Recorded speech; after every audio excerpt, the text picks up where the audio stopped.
My fiance once told me while drunk that she was only with me until her ex got released from jail. He's the real love of my life, she slurred. You're just a sad replacement keeping the bed warm. When I didn't react, she laughed and added, Wow, you're so pathetic you won't even fight for me. The truth? I wasn't hurt. I was relieved.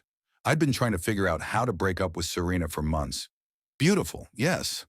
But emotionally, like living inside a soap opera. Everything with her was chaos. Her coworkers, her cousins, her neighbor's dog, all sources of never-ending drama. Even ordering lunch became some dramatic monologue. Dating her felt like being caught in a glitter-covered hurricane. And planning our wedding? Pure torture. Serena demanded perfection, which meant every detail was somehow wrong. She fired two florists, a makeup artist, and a wedding planner before we even picked a venue. She made us redo our engagement photos 3 separate times because her aura didn't feel authentic.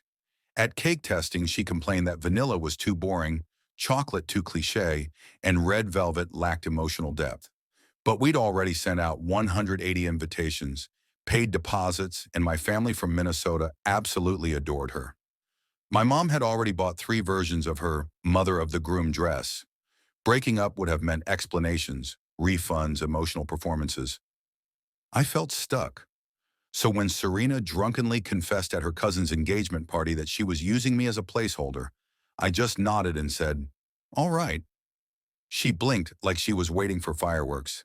Instead, I asked, So, when is he getting out? April, she mumbled, confused. Great. That gives us enough time to make a clean exit plan. She sobered up instantly. What do you mean? I pulled out my phone and opened a new note. I'm making us a breakup schedule. We'll tell people we realize we're not compatible long term, but want to stay friends. We'll cancel everything together so it looks mutual. We'll split the costs evenly, and you can keep the ring. Consider it compensation for 2 years of pretending this worked. Serena stared at me like I'd started speaking in ancient Greek. You're not angry? Serena, you just freed me. I should be thanking you. We shook hands, literally, like business partners ending a contract. She moved back to her apartment within a week.